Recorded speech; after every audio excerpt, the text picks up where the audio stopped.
Question 9.3 is using square roots to solve quadratic equations. Remember that square roots have both a positive and a negative. So when we go through and we work these problems out, we're going to make sure that if I do the square root of both sides, that means that this gives me just x, but it's going to give me a positive or a negative 4. Because 16, the square root of 16 is 4, but it could also be a negative 4, so I have two different options.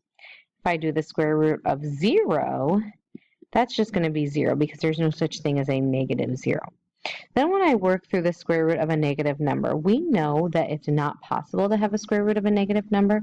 So what we're going to get is x equals no solution. And we're going to see here how, remember, we're still finding the root. So we're still seeing where that parabola crosses the 2 points. If it's something like 16, we're going to see it crossing 2 points. If it is 0, it's going to cross 1 point. If it's something like a negative 9, it's not going to cross at all. So when equations are in this form, the first thing you're going to do is you're going to isolate the variable with the exponent. Then you're going to find the negative and positive square roots. Remember, there are two. And then these are your solutions where the parabola crosses the x-axis. When d is positive, so when that number is positive, there will be two solutions every single time. When d is negative, there will be no solutions because you cannot have a negative square root. When d is 0, there will be one solution every single time. Okay, so first thing we need to do is isolate the variable. So I'm going to divide each side by 2. So now I have x squared equals 4, and then I need to square root both sides. That gets rid of my x squared, so then I get x equals positive or negative 2. Those are my two answers. It is positive. I do have two answers. Now on the second one, I need to get m alone, so I'm actually going to add 18 to both sides. And that's going to give me m squared now equals 0.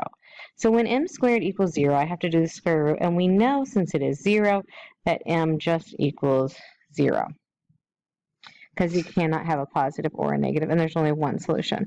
So I'm going to subtract my 12 from both sides over on this next one, and now I have b squared equals a negative 7. So in order to do my square root of both, I'm going to get b is equal to no solution. Because we can't do the square root of 7 anyway. It's going to be a decimal, but since it's a negative, it's still going to work out that way. Okay, 3 more. So in this case, I'm going to divide by 4. And this is going to get a little trickier because I have x squared equals 9 over 4. That is a fraction, and you can indeed do the square root of both. And I'm going to do the square root of 9 over the square root of 4. I know both of these. So I know that the square root of 9 is 3, and I know that the square root of 4 is 2. Don't forget that these are negative and positive. Since it is a positive number, I have two solutions, a negative 3 over 2 and a positive 3 over 2. Okay, so on the next one, I'm going to write out my plus 11 to get my x alone. So I now have 3x squared equals 18. Okay, now what I want to do is I want to divide both sides by 3. And so I'm going to now know that my x squared is equal to 6. So I want to square root both sides. Now, when I get x equals the square root of 6, that is not a common square root. I know I have to have two answers, but I don't quite know what that is. I'm going to pull out my calculator, and I'm going to get x, and I'm going to go approximately positive or negative 2.45. I always say go to the nearest hundredths place just so you have a couple of places. Your teacher may require you to do something different, but that's what I prefer. So on the last one, we're going to add 125 to the other side to get x alone. So I have 4x squared is equal to, that would be 150. And I'm going to divide both sides by 4. Now, 150 divided by 4 does not work out evenly. I'm going to get x squared is equal to, that's going to be 37.5. Now, in order to get my x alone, again, I'm going to have to do the square root. It is a positive number, so I'm going to get two answers. So I'm going to pull out my calculator. So I'm going to get x equals the square root of 37.5 is going to be positive